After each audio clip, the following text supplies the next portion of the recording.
வணக்கம், welcome to Star Police Academy. History சீரீஸ்ல நம்ம பார்க்க போற டாபிக் வேத காலம், வேதிக் பீரியட். வாங்க டாபிக் உள்ள போலாம். வேத காலம், வேத காலம் சொன்னாலே நம்ம யாரை பார்ப்போம்னா ஆரியர்கள் தான் பார்ப்போம். எக்ஸாம் பாயிண்ட் ஆஃப் வியூல அவங்கள பத்தி நம்ம பார்க்கலாம். ஆரியர்களுடைய வருகை மத்திய ஆசியாவிலிருந்து வந்திருப்பாங்க. அப்படி மத்திய ஆசியாவிலிருந்து வந்த இவங்களை பத்தி முக்கியமான பாயிண்ட் என்னன்னா, இந்தோ ஆரிய மொழி பேசக்கூடியவர்கள். சரியா? அடுத்து பாருங்க, இவங்களுடைய தொழில் என்ன தொழில்னா கால்நடை மேய்ப்பவர்கள். இப்போ கால்நடை மேய்த்தல்னா ஆங்கிலத்துல பேஸ்டோரல் பீப்புள்னு சொல்லுவாங்க. சரியா? இவங்களுக்குன்னு தனியா ஒரு குறிப்பிட்ட நிலமோ ஒரு குறிப்பிட்ட பகுதியோ எதுவும் இல்லை. ஸோ ஃபுல்லாவே பாத்தீங்கன்னா கால்நடைகளை மேய்ச்சிட்டு இடம் பெயர்ந்து போயிட்டு விவசாயத்தை பண்ணிட்டு இருப்பாங்க. சரியா? ஸோ அடுத்தது இவங்களுடைய ஒரு முறை பாருங்க. என்ன முறைனா ஸ்லாஷ் அண்ட் பர்ன் அக்ரிகல்ச்சர். விவசாயத்திலே ஒரு முன்னேறு உத்தி முறை.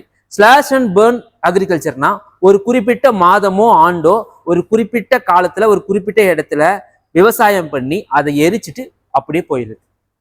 இடம்பெயரும் விவசாயத்தை இவங்க செஞ்சாங்க.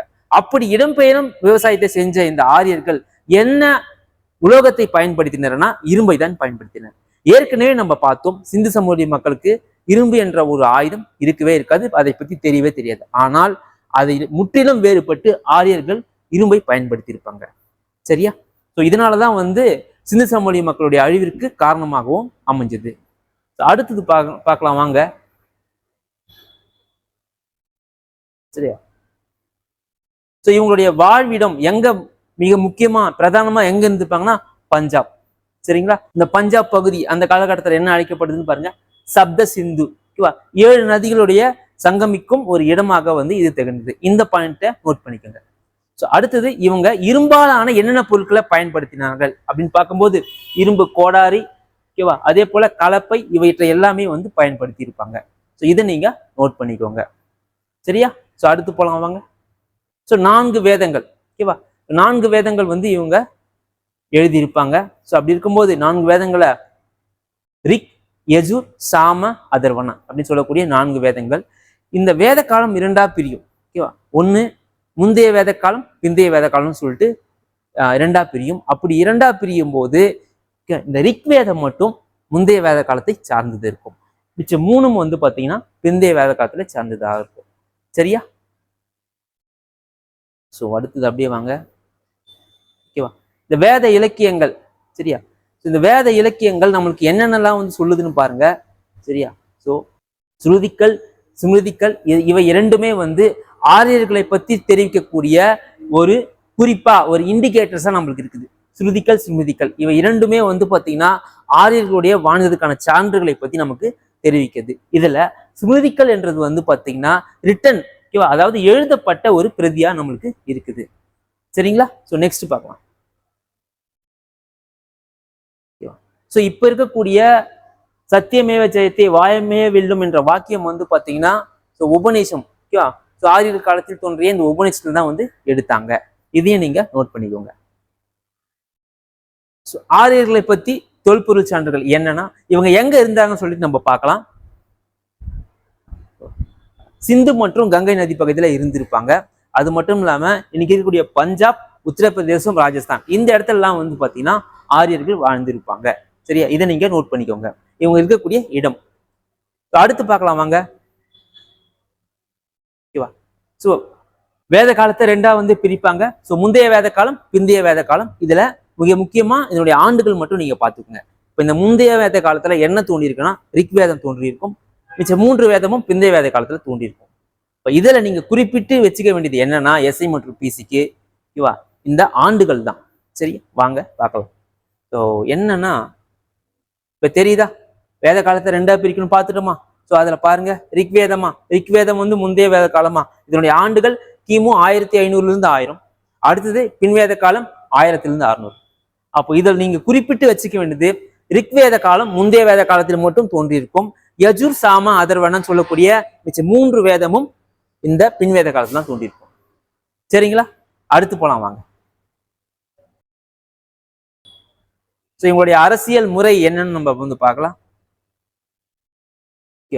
ஸோ அரசியல் முறையை பத்தி நம்ம பார்க்கலாம். இந்த ஆரியர்கள் என்ன மாதிரியான அரசியல் முறையை கொண்டு வந்தாங்க பாருங்க. இவங்களுக்கு வந்து பாத்தீங்கன்னா தந்தை வழிமுறை, அதாவது ரத்த உறவுகள் தான் இவங்ககிட்ட இருந்தது. ஸோ இது எல்லாம் பிந்தைய வேத காலத்துல தான் தோன்றிருக்கும். அதாவது இவங்களுடைய அரசியல் முறை எந்த காலத்துல தோன்றிருக்குன்னா பிந்தைய வேத காலத்துல தான் வந்து தோன்றியிருக்கும். ஓகேவா? ஸோ இவங்களுடைய அடிப்படை அழகு, அரசியலின் அடிப்படை அழகு எதுன்னு பாருங்க, குலம். அப்போ என்ன நோட் பண்ணணும்னா வேத காலத்தில் அரசியலின் அடிப்படை அழகு என்னன்னு கேட்டா குலம் அப்படின்னு வந்து சொல்லுங்க. இதனுடைய தலைவர் வந்து பாருங்க குலபதி. சரியா? சோ அடுத்து பாருங்க கிராமம். இந்த கிராமம் எப்படி உருவாக்குனா பல குடும்பங்கள் உருவானது கிராமம். அப்ப கிராமத்தின் தலைவர் யாரா இருப்பாங்க? சோ பார்க்கலாம் வாங்க. கிராமத்தின் தலைவர் கிராமினி. இதை நோட் பண்ணிக்கோங்க. அடுத்து வந்து பாருங்க பல கிராமங்கள் சேர்ந்த தொகுப்பு என்னன்னு கேட்பான். பல கிராமங்கள் சேர்ந்த தொகுப்பு விஸ் அப்படின்னு சொல்லுவாங்க. சரியா? சோ இந்த விஸ்ஸுக்கு என்ன தலைவர் அப்படின்னு பாருங்க, விசியபதி. சரியா? சோ அடுத்து வந்து பாருங்க இந்த இனக்குழுவின் தலைவர். புரியுதா? சோ இனக்குழுவின் தலைவர் யாருன்னு பாருங்க, ராஜன். ஜனா அல்லது இனக்குழுவின் தலைவர் ராஜன். ஓகேவா? சரியா? இதை மட்டும் நீங்க நோட் பண்ணிக்கோங்க. நெக்ஸ்ட் போலாமா? ஓகேவா? சோ இவங்களுடைய அரசர் பாருங்க என்னன்னு. ஓகே. சோ இதுல மிக முக்கியமா நோட் பண்ணிக்க வேண்டியதுமா, எல்லா எக்ஸாமுக்குமே தொடர்ச்சியா வரக்கூடியது கேள்வி இந்த ரெண்டு தான். என்னன்னு பாருங்க. என்னன்னா இந்த வேத காலத்துல இருக்கக்கூடிய அரசியல் முறையில மிக முக்கியமா என்னன்னா 2 மன்றங்கள் இருந்தது, 2 அவைகள் இருந்தது. என்ன அவைன்னு பாருங்க, சபா, சமிதி. இந்த சபா அப்படின்னா என்ன குறிக்கும்னா மூத்தோர்களை கொண்ட மன்றம். சபா என்ற அவையில் யார் இருக்க வேண்டும்னால் பெரியவங்க மட்டும்தான் இருப்பாங்க. இதை நீங்க நோட் பண்ணிக்கோங்க. அடுத்தது சமிதி. இந்த சமிதின்னு சொல்லும் போது இதுல யார் இருப்பாங்கன்னா, ஓகேவா, பொதுமக்கள் அடங்கி இருப்பாங்க, மகளிரும் சேர்ந்து இருப்பாங்க. சரியா? அப்போ வேத காலத்தில் சபா என்பதில் யார் வருவாங்க, சமிதி என்பதில் யார் வருவாங்கன்றதை நீங்க தனித்தனியா நீங்க நோட் பண்ணி வச்சுக்கோங்க. சரிங்களா? சோ அடுத்து போலாம் வாங்க. ஓகேவா? அதே போல அரசருக்கு உதவி செய்ய தலைமை குரு, புரோகிதர், ஒரு ஐயர் ஒருத்தர் இருப்பார். அதை நோட் பண்ணிக்கோங்க. அதே போல அரசுக்கு வந்து பாத்தீங்கன்னா படை தளபதி, அரசரின் படை தளபதி என்ன சொல்லுவாங்கன்னா சேனானி. சரியா? அதே போல இந்த வேத காலத்துல என்ன இருந்ததுன்னா ஒரு வகையான வரியை வந்து இவங்க வசூலிச்சிருப்பாங்க. இப்ப அந்த வரியை வசூலிச்சிருப்பாங்க. அந்த வரிக்கு பெயர் பாலின்னு சொல்லக்கூடிய ஒரு வரி. இந்த வரி 6 1 பங்கு வந்து வசூலிச்சிருப்பாங்க. சரியா? ஸோ நெக்ஸ்ட் போலாம் வாங்க. என்னன்னு இவங்களுடைய சமூக அமைப்பு எப்படி சார் இருந்தது நம்ம பார்ப்போம். ஏற்கனவே பார்த்த மாதிரி இவங்க சமூகம் வந்து பாத்தீங்கன்னா ஒரு தந்தை வழி சமூகம். சரியா? தந்தை வழி சமூகம். இவங்களுக்குள்ளே நிறத்தால வேறுபட்டுட்டாங்க. வெள்ளை நிற ஆரியர்கள், கருப்பு நிற ஆரியர்கள் சொல்லிட்டு இவங்களுக்காகவே நிறத்தின் சார்பில் வந்து வேறுபடுத்தி கொண்டனர். அதையும் நீங்க வந்து பார்த்துக்கோங்க. ஓகேவா? அதே போல இந்த ரிக்வேத காலத்துல பயன்படுத்தப்பட்ட உலோகங்கள், என்னென்ன உலோகத்தை இவங்க பயன்படுத்தினாங்கன்னா தங்கம், செம்பு, இவை எல்லாமே பயன்படுத்திருப்பாங்க. அதுக்கு தனித்தனியா பேர் இருந்தது. அந்த பேர் என்னன்னு சொல்லிட்டு நான் சொல்றேன், அதை நீங்க நோட் பண்ணிக்கோங்க. ஸோ என்னென்ன பேருன்னு பார்ப்போம் வாங்க. ஸோ தங்கம்னு வந்து பாத்தீங்கன்னா இரண்யா. சரியா? அதே போல இரும்புனா வந்து சியாமா. அடுத்து தாமிரத்து வந்து பாத்தீங்கன்னா அயாஸ்.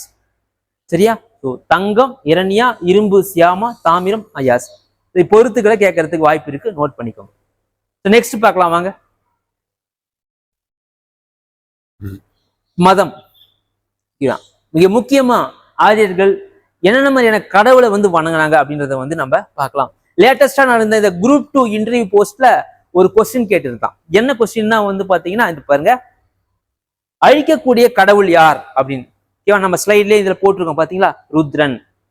சரியா? இப்போ குரூப் 2 இதை கேட்கும் போது SILRPCல வந்து தாராளமா கேட்கக்கூடிய வாய்ப்பு இருக்கு. அந்த வகையில இந்த கடவுளை பத்தி நம்ம பார்த்துருவோம். இப்போ வேத காலத்துல என்னென்ன கடவுளை அவங்க கும்பிட்டாங்கன்னு பாத்தீங்கன்னா பிருத்திவி. இந்த பிருத்திவி என்பது எந்த கடவுளை குறிக்குதுன்னா நிலத்திற்கான கடவுள். அடுத்தது பாருங்க அக்னினா எல்லாருக்குமே தெரிஞ்சிருக்கும், நெருப்பு தான், எல்லாமே ஈஸியா போட்டுருவீங்க. அடுத்தது வாயுன்னா உங்களுக்கு எல்லாமே போட்டுருவீங்க, காற்று. வருணன் பெரும்பாலும் தெரிஞ்சிருக்கும், மழை. இப்ப இந்திரன் மட்டும் உங்களுக்கு குழப்பம், நல்லா புரிஞ்சுக்கோங்க. அப்ப இந்திரன்னா இடி மின்னலுக்கான கடவுள் சொல்லுவாங்க. இடி மற்றும் மின்னலுக்கான கடவுள் இந்திரன். அடுத்து பாருங்க பிரஜாபதினா வந்து படைப்பவர். சரியா? அப்போ இந்த பிருத்திவிக்கும் பிரஜாபதியும் நீங்க உள்ள வித்தியாசத்தை நீங்க பார்த்துக்கணும். அப்போ பிரஜாபதி படைப்பவர், அப்போ விஷ்ணு வந்து காப்பவர். ஓகேவா? ஏற்கனவே பார்த்த ருத்ரன் அழிப்பவர். சரிங்களா? இதுதான் வந்து கடவுள். நெக்ஸ்ட் பார்க்கலாம் வாங்க. ஆரியர்கள் பின்பற்றிய வயதின் அடிப்படையில் பின்பற்றிய 4 ஆசிரமங்கள் நம்ம சொல்லுவோம். ஓகேவா? அதாவது வயதிற்கு அடிப்படையில இந்தந்த வயசுல ஆரியர்கள் இதெல்லாம் செய்யணும் அப்படின்னு சொல்லிட்டு இருந்தது. என்னன்னு சொல்லிட்டு பார்க்கலாம். சரியா? பிரம்மச்சரியம், மானவப்பிரமம், கிரகஸ்தம், குடும்ப வாழ்க்கை. அடுத்தது வந்து பாருங்க வனப்பிரஸ்தம். வனப்பிரஸ்தம் காடுகள், வனம்னாலே காடை குறிக்கும், நீங்க ஈஸியா வந்து போட்டுடலாம். அடுத்தது சந்நியாசம். சந்நியாசம்னா துறவு வாழ்க்கை மேற்கொள்றது. அப்போ இது ரெண்டுத்துக்கான பொருத்துகள் கேட்டா உங்களால ஈஸியா வந்து போற்ற முடியும். சரியா? இதையும் நீங்க நோட் பண்ணிக்கோங்க. ஸோ இப்படிப்பட்ட இந்த ஆரியர்கள் என்ன முறையை கொண்டு வந்தாங்கன்னா வர்ணாசிரம முறையை கொண்டு வந்திருப்பாங்க. வர்ணாசிரம முறைனா சாதி. இந்த சாதி எப்படி இருந்ததுன்னா பிறப்பின் அடிப்படையில இவங்க கொண்டு வராங்க. அப்ப பிறப்பின் அடிப்படையிலாம் என்ன? தலையில இருந்து பிறந்தவன் பிராமணன், மார்பில் இருந்து பிறந்தவன் சத்திரியன், தொடையில் இருந்து பிறந்தவன் வைசியன், காலில் இருந்து பிறந்தவன் சூத்திரன் அப்படின்னு சொல்லிட்டு அவங்க கொண்டு வந்த இந்த முறை தான் இன்றைய அளவும் வந்து பாத்தீங்கன்னா நம்ம நாட்டுல மிகப்பெரிய ஒரு சாதிய முறையா இருக்குது. ஆனால் இதுல நீங்க பார்க்க வேண்டியது என்னன்னா நம்ம தமிழ்நாட்டுல சங்க காலத்துல வந்து பாத்தீங்கன்னா நம்ம கிட்ட தமிழர்கள்கிட்ட சாதி என்ற முறையே இல்லை. ஓகேவா? தமிழர்கள்கிட்ட என்ன முறை இருந்ததுன்னா குடும்பம் சார்ந்த தொழிலை சேர்ந்தாங்க. இப்போ குடும்பம் சார்ந்த தொழிலை சேர்ந்ததுனால இவங்க அந்த குடும்பத்துல இருந்தே வந்து பெண்ணை கொடுத்து பெண்ணை எடுத்துப்பாங்க. இப்போ இந்த குடும்ப பெயர்கள் பின்னால தமிழகத்துல சாதிய பெயர்களா வந்து ஆச்சு. ஓகேவா? ஆக மொத்தம் எக்ஸாம் பாயிண்ட் வருது. இந்த பாயிண்ட்ஸ் தான் நோட் பண்ணிக்கோங்க. தேங்க்யூ.